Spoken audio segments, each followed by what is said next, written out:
அபூர்வ ராகங்கள், மூன்று முடிச்சு, தில்லுமுள்ளு இந்த மாதிரி சொல்லிக்கிட்டே போகலாம். கிட்டத்தட்ட கே. பாலச்சந்தர் அவர்களுடைய இயக்கத்தில் ரஜினி அவர்களோட நடிப்பில் 10க்கும் மேற்பட்ட படங்கள் இருந்தது.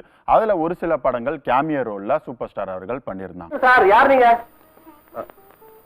அவருடைய புருஷன். 1980 இந்த காலகட்டங்கள்ல பார்த்தீங்கன்னா சூப்பர் ஸ்டார் அவர்களை வச்சு அதிகமான படங்களை இயக்குன இயக்குனர் அப்படின்னு சொன்னா எஸ்பி முத்துராமன் ஐயா அவர்கள் மட்டும்தான்.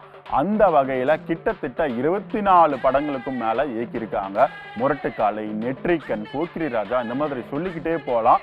முக்கியமான படம், அதாவது சூப்பர் ஸ்டார் அவர்களுடைய 100வது படமா ஸ்ரீ ராகவேந்திரா படத்தையும் எஸ்பி முத்துராமன் அவர்கள் தான் இயக்கியிருந்தாங்கன்றது குறிப்பிடத்தக்கது. சூப்பர் ஸ்டார் அவர்களுக்கு ஒரு மாஸ் அந்தஸ்தை கொடுத்த ஒரு முக்கியமான இயக்குனரா எஸ்பி முத்துராமன் அவர்கள் நிச்சயமா ரஜினி அவங்களோட கெரியர்ல இருக்காங்க.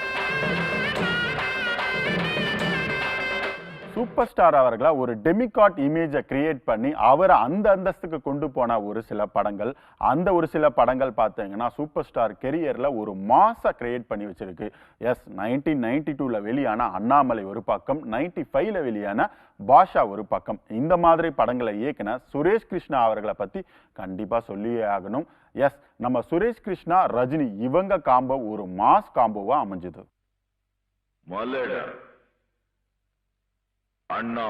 சூப்பர் ஸ்டார் அவர்களுடைய கெரியர்ல அவருக்கு ஒரு மைல்ஸ்டோன் படங்களா அமைஞ்சது அப்படி சொன்னா கண்டிப்பா முள்ளும் மலரும் படம் சேரும். எஸ், இந்த மாதிரி படங்கள் மூலமா நம்ம சூப்பர் ஸ்டார் ரஜினிகாந்த் அவர்களுடைய நடிப்பு திறமையை அடுத்த கட்டத்துக்கு கொண்டு போன படமா இந்த படம் பார்க்கப்படுது. முள்ளும் மலரும் படத்தோட இயக்குனர் யாருன்றது உங்களுக்கே தெரிஞ்சிடும். எஸ், மகேந்திரன் அவங்களோட இயக்கத்துல சூப்பர் ஸ்டார் அவங்களுடைய காம்போ அவருக்கு ஒரு சிறந்த அந்தஸ்தை வாங்கி கொடுத்தது அப்படின்னு தான் சொல்லணும்.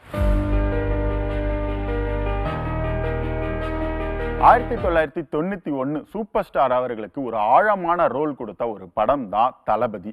எஸ், நம்ம மணிரத்னம் ஒரு பக்கம், சூப்பர் ஸ்டார் இன்னொரு பக்கம் மம்முட்டி. இந்த காம்போ ஒரு மிகப்பெரிய வெற்றி காம்போவா அமைஞ்சது.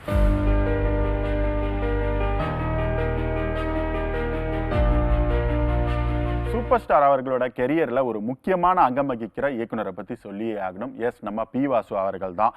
அவர்களோட இயக்கத்துல கிட்டத்தட்ட ஏகப்பட்ட படங்களும் ஹிட் அப்படின்னு சொல்லலாம். பணக்காரன், மன்னன், உழைப்பாளி, சந்திரமுகி, குசேலன் இந்த மாதிரி சொல்லிக்கிட்டே போலாம். இந்த வரிசை எல்லாமே மிகப்பெரிய ஒரு வெற்றி படங்களா அமைஞ்சது.